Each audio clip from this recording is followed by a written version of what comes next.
Jorge Álvarez es químico, asturiano y nieto de minero. Dirige en Langreo la planta asturiana de Bayer, una de las mayores compañías farmacéuticas del mundo que inventó la aspirina hace más de 125 años.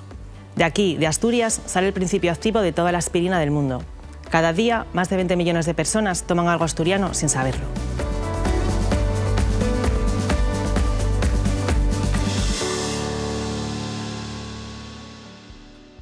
Jorge, tú naciste en Oviedo en julio del 69 y ese mismo mes la aspirina viajaba en el botiquín del Apolo 11 a la Luna. ¿Tú eres consciente y te das cuenta de que tu vida empieza literalmente cuando la aspirina estaba dando la vuelta al universo?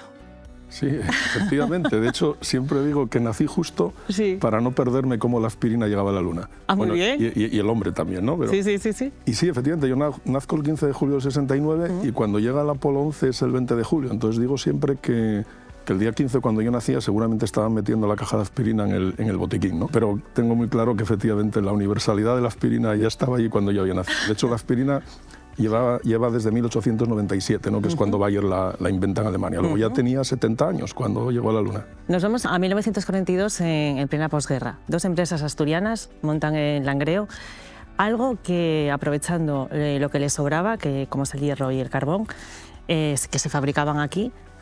Cuéntame, sigue la historia. Efectivamente, hay que ponerse en la situación de autarquía y entonces la idea era aprovechar todo lo que podías, ¿no? Entonces, como en la zona de la cuenca del Nalón había empresas de siderurgia y empresas de industria del carbón, tenían subproductos y lo que vieron es que de esos subproductos se podía sacar materias primas para luego obtener ácido acetilsalicílico. Y montan la fábrica nuestra, que en ese momento no tenía nada que ver con Bayer, la llaman Proquisa, pues la montan en Lada precisamente porque en la Felguera había mucha industria y ya no cabía más, y para aprovechar y hacer el ácido acetilsalicílico. En aquel momento no lo llamaron economía circular, todavía no habíamos inventado la expresión, no se sabía. Seguramente fue puro sentido común o pura necesidad también, ¿no? Tengo algo que me sobra que puedo hacer con ello. Pero efectivamente, así nace la fábrica. Y ahora viene la parte que parece de película, 1949. Después de la Guerra Mundial, a Bayer, que era alemana, el Estado español le quita todo lo que tenía, ¿no? y lo sacan a subasta. Cuéntame qué pasó en esa subasta. Pues sucede que esta empresa asturiana, que tenía músculo financiero porque estaba participada por bancos, como fabricaba ácido acetilsalicílico, pero no podía ponerle el nombre de aspirina, ya que esa era una marca de Bayer, pues le interesa en esta subasta comprar todo lo que tenía Bayer en España, que eran, bueno, pequeñas propiedades, una pequeña fábrica en Barcelona, pero sobre todo porque ese paquete, digamos, incluía el derecho a utilizar la cruz de Bayer en España y sobre todo la marca aspirina. Entonces lo compran en la subasta y a partir de ese momento ya se puede poner el nombre de Bayer y la marca aspirina al ácido acetilsalicílico que se fabrica en Asturias. Y ahí empieza la relación de nuestra fábrica con Bayer en Alemania, de una manera un tanto peculiar, porque en realidad a la central de Bayer en España en ese momento estaba en Asturias. Sí. Oye, ahora vamos a 1981. Bayer tiene dos grandes empresas en el mundo, la alemana y la de Asturias, ¿no? Y toca quedarse con una. Cuéntame qué fue lo que se encontraron los alemanes cuando vinieron a valorarla. Pues efectivamente, ahí se crea... Claro, en el año 81 Bayer ya había comprado, en el año 69 el 51%, ya estaba reconstituida la Bayer Alemania, había comprado el 51% de las acciones ya de la empresa asturiana, de Proquisa, ¿no? Pero en el 81 adquiere el 100% y se encuentra efectivamente que tiene dos fábricas. La fábrica original de Alemania, donde se había inventado la aspirina, y la fábrica de Asturias. Crean ese grupo de expertos, todos alemanes, para ver en cuál de las dos invertir y centralizar la producción. Y entonces me cuenta la gente que vivió esa época que, claro, aquí pensaron, y con la mentalidad encima española, estamos fastidiados, porque es decir, son todos alemanes, pero así todo, oye, vamos a intentarlo. Y entonces creo que dieron un cambio de imagen en la fábrica, pintaron, cambiaron los suelos, bueno, llegó ese comité de expertos, visitó la planta de Asturias, visitó la de Alemania, y un mes después o así decide invertir y centralizar la producción en Asturias y dedicar la planta a Alemania a otra cosa. Me cuentan también que, bueno, hicieron una cena, fueron a celebrarlo, cómo había funcionado la limpieza, el cambio de imagen, ¿no? Tiempo después les explicaron que la decisión se tomó porque los procesos desarrollados en Asturias eran más eficientes que los de Alemania. Es decir, con las mismas materias primas sacaban más cantidad de producto y con la misma calidad. Y eso da idea del tremendo conocimiento que había en la zona de Langreo debido a la presencia industrial, ¿no? Y eso, lógicamente, cambió la historia de la planta para siempre. Ajá. Principio activo suena muy técnico, ¿no? Ese principio activo que sale de vuestra fábrica, ¿qué es lo que le pasa hasta que llega a las farmacias? Trato primero de explicar, efectivamente, para que no parezca tan técnico lo que es. ¿Qué es el principio activo? Vamos a pensar, que me perdonen los médicos y gente del sector sanitario que pueda estar escuchando, vamos a pensar en una hamburguesa. Venga, perfecto. Una hamburguesa tienes la carne, que digamos es el componente principal, es lo que da el nombre de la hamburguesa, y luego tienes, oye, puede tener, no sé, lechuga, tomate, ketchup, ¿no? Otros componentes. Sí. Pues en el caso del medicamento, el principio activo es el componente principal, sería el equivalente a la carne en la hamburguesa, ¿no? Pero luego hay otros componentes que se llaman excipientes, que pueden dar sabor o pueden ayudar a que el principio activo funcione mejor, ¿no? Entonces nosotros en Asturias fabricamos el principio activo, fabricamos el componente principal, lo que te va a curar, lo enviamos a otras plantas que Bayer tiene distribuidas por todo el mundo, en Estados Unidos, en México, en Guatemala, en Argentina, Turquía, Alemania, Italia, Japón, China, y ahí lo que hacen es mezclar este componente, este principio activo, con los otros excipientes, hacer la compresión de las pastillas y ya ponerlo en los blisters y en las cajitas que luego encontramos todos en la farmacia. Jorge, la aspirina está en sitios donde nadie nos imaginamos, ¿no? En diccionarios, en novelas, incluso en los grandes inventos del siglo XX, ¿no? Cuéntame un poco alguna historia que no sepamos. Pues además de la luna, que ya ha quedado claro. Sí, se ha quedado clarísima. Puedo contar que la aspirina también estuvo en el Everest, en la primera vez que se llegó al Everest en 1993. Ahí está una expedición a la montaña, sí. Está citada en citas literarias en más de 100 libros, entre ellos Camilo José Cela, Gabriel García Márquez. José Ortega y Gasset, el filósofo español, definió el siglo XX como la era de la aspirina. La revista americana Newsweek cita 5 inventos principales del siglo XX, entre ellos está la aspirina. Sí. La RAE crea, creo que es 1930, una palabra, un sustantivo, aspirina.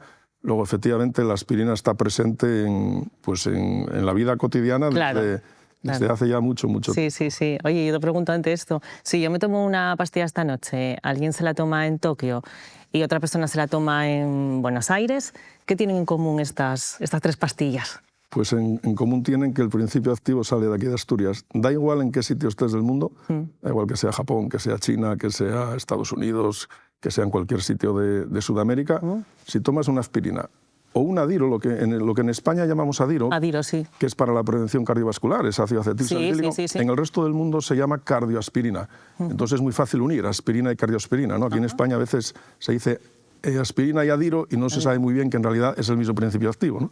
Pues si tomas una aspirina o un adiro o cardioaspirina en cualquier sitio del mundo, el principio activo sale de la planta de Asturias. Hay 20 millones de personas que cada día toman un componente, un medicamento para mejorar su salud, cuyo principio activo sale de la planta de Asturias. Y esto yo lo digo siempre. Sí, eso te iba a preguntar, ¿cuántas personas? Sí. Claro, pues 20 millones. Y lo digo siempre a todas las personas que trabajamos ahí, que a eso es a lo que nos dedicamos. Y una vez asistiendo a un curso de estos de management, me decía el ponente que tú tienes que saber siempre explicar a tu hijo si te pregunta, papi, ¿tú qué haces en tu trabajo? Tienes que explicárselo muy rápido en una frase y que lo entienda. Y yo digo eso, cuando me preguntaba, ahora ya mi hijo ya es mayor, pero cuando me preguntaba de pequeño a qué me dedicaba, yo digo, yo me dedico a mejorar la salud de 20 millones de personas cada día. Qué maravilla, ¿eh? Y no solo yo, lógicamente, todos los que trabajamos ahí. Sí. Por curiosidad, yo te pregunto, si pusiéramos en fila, una detrás de otra, todas las aspirinas que se han fabricado hasta ahora, ¿hasta dónde llegaríamos? Pues llegaríamos a la Luna. A la Luna. Pero no solo llegaríamos a la Luna, podríamos ir y volver 3 veces. Yo pensaba cuando veíamos estos días el Artemis y se pintaba en los periódicos y en las teles pues la trayectoria que seguían, yo me la imaginaba efectivamente llena de aspirinas, ¿no?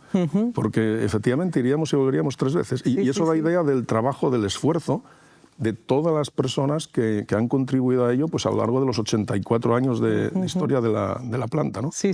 Vamos a hablar de ti ahora, ¿vale? Tú de pequeño, tú lo último que querías ser era director general de una fábrica, ¿no? ¿Qué es lo que querías ser? Bueno, obviamente ser director de una fábrica ni me lo imaginaba. ¿No pasaba por tu cabeza? Yo soy de Oviedo y estudié en los dominicos en Oviedo, y cuando acabé el COU, que hoy me parece que es segundo de bachillerato, sí. Hicimos pues la típica celebración final, ¿no? Te dan un diploma, ¿no? Ya hay unos pinchos. Y yo ya tenía pensado que iba a hacer químicas, ¿no? Y ahí estaba el profesor que me da física y química, que ya tenía cierta edad y comentó que estaba cerca de jubilación. Y yo me acuerdo que le dije, don Ramiro, no se preocupe, que yo voy a hacer químicas ahora y en 5 años estoy aquí y le sustituyo. Sí. Porque de verdad me gustaba ser profesor, ¿sí? Y todavía hoy tengo cierta vocación de profesor. A veces doy alguna clase en algún máster de la universidad y satisfago esa vocación. Sí. Y ahora que ya soy de los mayores de la planta, pues también hago alguna vez de profesor de gente más joven, ¿no? Intentando transmitirle un poco lo que aprendí en estos 30 años de profesión. Y ahora sé sincero, tú cuando ves a un profesor no piensas, mira qué pena, eso podría haber sido yo. Antes no, ahora sí.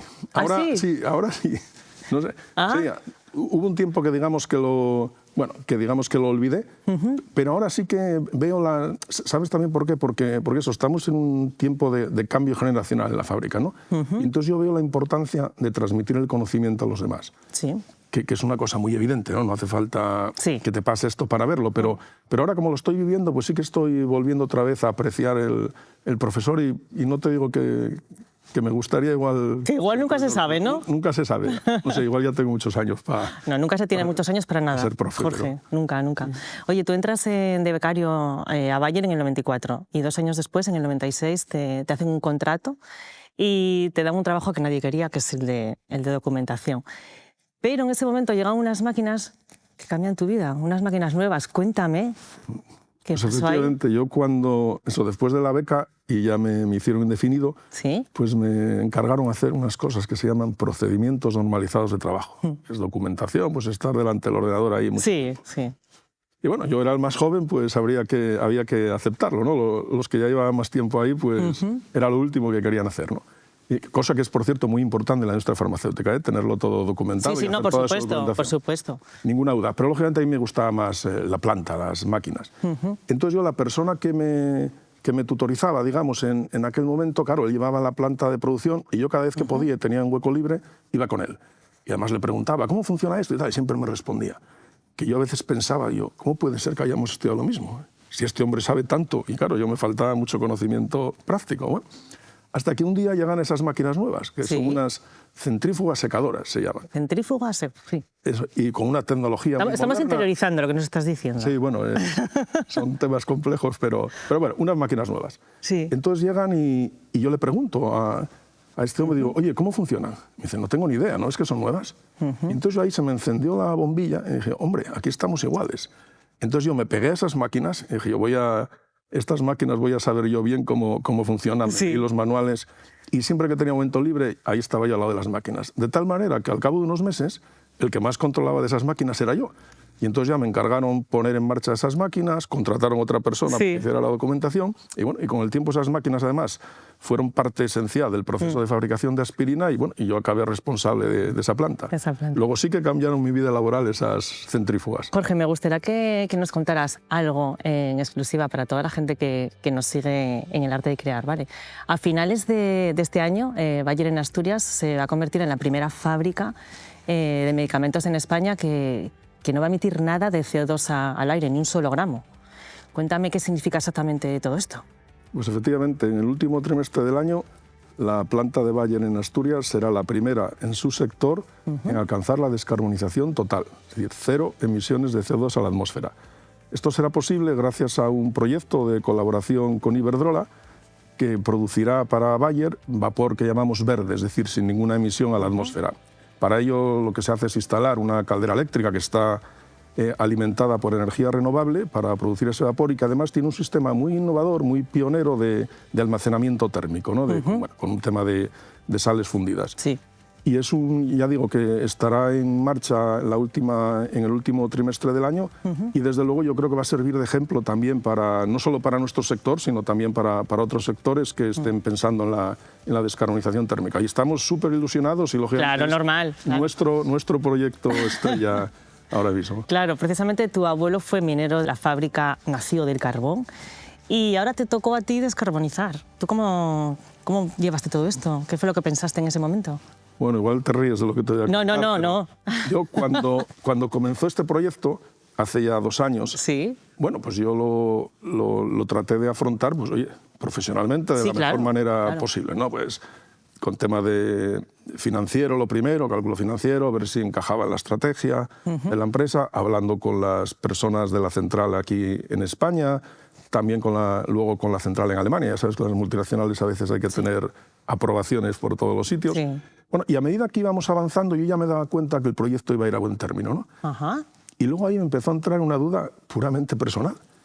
Y era que, claro, yo soy asturiano, sé la importancia del carbón para Asturias, llevo 30 años yendo a las cuencas. Fíjate. Pero es que mi abuelo fue minero, mi abuelo era de Teberga y trabajó en el Pozo Santianes, y los últimos años trabajó en María Luisa, muy cerca de la fábrica. Y yo me preguntaba, oye, ¿yo estaré traicionando mi pasado? ¿Y sabes cuándo me convencí de que no? Cuando cambié de pensar en mi abuelo a pensar en mis nietos. Nietos que no tengo todavía, ¿no? Tengo un hijo que igual me hace abuelo algún día. Bueno, hay que pensar a largo plazo siempre. Sí, eso sí, que acabe la carrera antes, que todavía le queda la mitad. Fundamental. Pero efectivamente, en ese cambio de pensar en los abuelos a pensar en las nuevas generaciones, fue cuando me convencí de que mi abuelo hizo lo correcto cuando sacaba carbón de las entrañas de la tierra, sí, y que yo creo que hago lo correcto ahora cuando apoyo este proyecto de descarbonización. Claro que sí, que siempre hay que evolucionar, ¿no? Sí, efectivamente, y hoy es lo que toca, ¿no? Yo creo que Asturias tiene una oportunidad, ¿no? Con la transición verde, y nosotros esperemos que podamos ser un ejemplo. De hecho, en el 2027 la fábrica va a crecer unos 25.000 metros cuadrados, que se dice pronto. ¿Qué os va a permitir hacer esa ampliación que ahora mismo no podéis? Efectivamente, tenemos una opción de compra sobre los terrenos de Iberdrola, que ahora están en desmantelamiento, que bueno, está sujeta a que luego se obtengan las certificaciones adecuadas, ¿no? Una vez que el desmantelamiento haya terminado. Y claro, ¿eso qué nos va a permitir? Pues nos va a permitir optar a proyectos internos mucho más ambiciosos que ahora, ¿no? Que ya en el sitio donde, en nuestro emplazamiento, tenemos ya poco sitio, ¿no? Pero bueno, hay que ir por partes, primero los terrenos y luego pasito a pasito en nuevos proyectos. En vuestro 125 aniversario, delante de todo el mundo, de toda Asturias y del ministro, el presidente Adrián Barbón dijo algo muy bonito sobre un libro que a ti te gustaría escribir. Cuéntanos qué te dijo. Sí, pues efectivamente el presidente estuvo celebrando con nosotros el 125 aniversario de Bayer en España, que elegimos Asturias para la celebración, y estuvo pues muy amable, muy cariñoso con todos los empleados.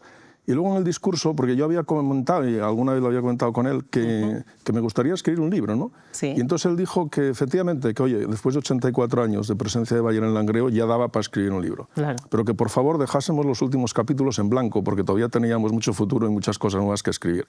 Y no puedo estar más de acuerdo con él, ¿no? De hecho, yo siempre le comento a él, y alguna vez he comentado en otro sitio, que yo creo que Bayer y la aspirina ponen a Langreo y Asturias en la cabeza y el corazón del mundo, ¿no? Jugando un poco con la doble aplicación de la aspirina, de analgésica por una parte y prevención cardiovascular por otra. Bueno, no puedo estar más de acuerdo que con lo que estás diciendo. En ese 125 aniversario pasó una cosa también preciosa, ¿vale? Eduardo Úrculo, uno de los grandes pintores asturianos del siglo XX, pintó vuestra fábrica en 1958. ¿Qué hay detrás de ese cuadro? Cuéntanos la historia. Pues es una historia muy bonita. Úrculo vivía en Langreo con sus padres, y parece ser que el Ayuntamiento de Langreo le concedió una beca, ¿no? y la fábrica nuestra colaboró también, beca con la cual luego se fue a estudiar al Círculo de Bellas Artes de Madrid, ¿no? Sí. Y él entonces, en agradecimiento, pues pintó la fábrica. Se puso en la entrada y pintó lo que se veía en aquel momento. Pues que eran edificios grises, había unas pilas de carbón ahí, gente, todo hombres en aquel momento. Bueno, y ese cuadro estuvo en una de las salas más emblemáticas que tenemos en la factoría, pues desde ese momento, desde que lo entregó. Era una sala de estas noble, con todo cosas de madera, de castaño, preciosa. Pero claro, la fábrica fue cambiando con el tiempo. Esa sala también la hemos cambiado, la hemos puesto más moderna, y entonces ya, digamos que el cuadro dejaba de representar lo que era la fábrica actual. Entonces nos ocurrió, con el 125 aniversario, pues cederlo a la Pinacoteca Eduardo Úrculo de Langreo, y hicimos ahí un acto muy bonito con representantes de Langreo. Y claro, luego en la fábrica, como estábamos acostumbrados a tener un cuadro, pues encargamos otro. Encargamos un cuadro nuevo a Eliza Southwood, que es una pintora inglesa, pero afincada aquí en Asturias ya desde hace mucho tiempo, y entonces pintó pues lo que es la fábrica actual. Y entonces ahí ya se ve pues los edificios azules y verdes, se ven personas ya, hombres y mujeres. Y la verdad es que le decimos un poco que es el camino desde el carbón hacia la sostenibilidad, ¿no? Representan esos dos cuadros, ¿no? Sí. Vamos a soñar un poco, vamos a imaginar 2042. La fábrica cumple 100 años. Tú estás ahí en primera fila, ya jubilado, con tus hijos, tus nietos, quizá tus nietos. Si ese día pudieras hablar con tu abuelo, ese minero que tomaba la aspirina en ese corredor de Teberga, ¿qué le dirías? Vaya pregunta. Pues no, yo creo que desde luego recordaría cuando yo era pequeño, no sé lo que tendría yo, 12, 14 años, y nosotros ya vivíamos en Oviedo, íbamos a visitarlo a Teberga, y efectivamente él siempre por la tarde salía al corredor con unas vistas maravillosas a la Peñasovia, sí, y se merendaba siempre un tazón de leche, pan de escanda y una aspirina. Y ahí estaba la caja de aspirina en la mesa. Imagínate si iba yo a pensar en aquel momento que yo iba a acabar en Bayer, ¿no? Entonces dices, ¿qué le diría ahora? Pues yo le recordaría ese momento y le diría que la aspirina sigue siendo igual de buena y que ahora la fabrico yo, pero que el pan de escanda, como el que hacía él en el forno ahí en la casa de Teberga, yo no lo volví a probar igual. El pan de escanda ya no es lo mismo. Ya no es lo mismo, ya. Perdonen los que hagan pan de escanda, pero yo como el que tomaba con mi abuelo ya no lo volví a tomar nunca. Bueno, Jorge, ahora vamos a pasar a las 10 preguntas del arte de crear y así te vamos a conocer un poquito más, ¿vale? ¿Qué cualidad valoras más en una persona? Pues yo diría que la bondad. A mí me gusta rodearme de gente buena, gente que sea generosa, gente que sea no solo empática, yo entiendo la empatía de ponerse en lugar al otro, pero sino que además actúe, ¿no? Que para ayudar a los demás, ¿no? Un poco sería compasión, yo creo que sería el término adecuado. ¿Y qué titular te gustaría leer en la prensa? Titular de la prensa, sí. Pues yo diría que Asturias es aún más verde gracias a industrias como Bayer. ¿En qué realmente eres bueno? Bueno, eso habría que preguntarlo a la gente que me conoce, ¿no? Y los que trabajan conmigo. Pero no sé, si tuviera que decir algo, yo creo que en encontrar el equilibrio, ¿no? Yo soy de los que piensa que pocas veces hay algo que es todo bueno o todo malo, o opiniones de las personas, y que siempre hay, como decía Aristóteles, en el justo medio está la virtud, ¿no? Yo creo que encontrando ese justo medio, creo que soy bueno. ¿Y qué no volverías a hacer aunque te pagaran? Pues qué difícil. Yo creo que tomar decisiones pensando en la inmediatez solo o en el corto plazo, porque creo que esas decisiones, en muchas luego me arrepiento, a veces salen incluso más caras que haber tomado más pausa y pensar más en el largo plazo. Estoy de acuerdo contigo. ¿Qué evitas decir cuando te enfadas? Bueno, me enfado poco. Ahora, cuando me enfado, muy bien. Cuando me enfado de verdad, ¿eh? Pero bueno, procuro no decir nada y no decidir nada, guardar silencio, tomarme un tiempo de calma, de sosiego, pero he de reconocer que a veces es difícil y te sale el pronto, ¿no? ¿Y qué es el éxito para ti? Pues ser feliz. Ser feliz en el sentido de tener, no sé, equilibrio, armonía con uno mismo y con las personas que te rodean. Yo cuando voy a los fines de semana a Teberga te digo que soy feliz, ¿no? Porque estoy allí en plena naturaleza, hago senderismo, tomo algo con la gente de allí, no necesito mucho para ser feliz. Estás en paz. Que es lo importante, ¿no? A día de hoy. Si pudieras cambiar algo en Asturias, ¿qué sería? Pues mira, me gusta tanto Asturias que lo único que me sale decirte que cambiaría así es quitar el peaje del Huerna. Vale. ¿Qué haces para ganar tiempo antes de reaccionar? Pues eso, yo escuché una vez a una persona que decía que siempre que pienses que tienes que reaccionar de alguna manera, que pienses en algo bonito, ¿no? Bueno, yo trato de pensar en algo bonito, no sé si no siempre lo consigo, pero sobre todo contar un poco, guardar silencio, esperar. Yo creo que el manejo del silencio es muy importante y te sientes lo que tienes en el interior y luego lo puedes expresar de mejor manera. Los silencios son muy importantes, sí. Cierto, estoy totalmente de acuerdo. Oye, si tuvieras que volver a empezar, ¿por dónde empezarías? ¿Qué sería lo primero que harías? Pues yo creo que me compraría una libretita a modo de diario para ir anotando todos los días pues, las cosas que haces, las que ves que aciertas, las que ves que fallas e ir aprendiendo. ¿Y un consejo para afrontar los malos momentos?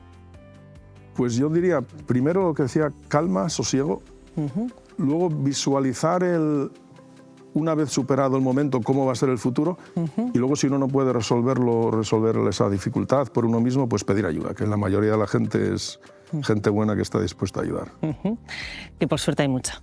Efectivamente. Ahora vamos a introducir a la gente joven en el programa y bueno, ellos siempre tienen dudas, tienen preguntas. Vamos con ello, ¿te parece? Sí. Vamos con la primera. Soy Claudia García. ¿Qué busca Bayer cuando contrata a un joven como yo recién salido de la universidad? Pues yo diría que hay dos cosas, ¿no? Uno es lo que es el conocimiento pues, de determinadas disciplinas, en el caso nuestro generalmente son disciplinas científicas y tecnológicas, pero quizá lo más importante, la segunda parte, es bueno, lo que se llama habilidades blandas o los soft skills, ¿no? Pues, sí.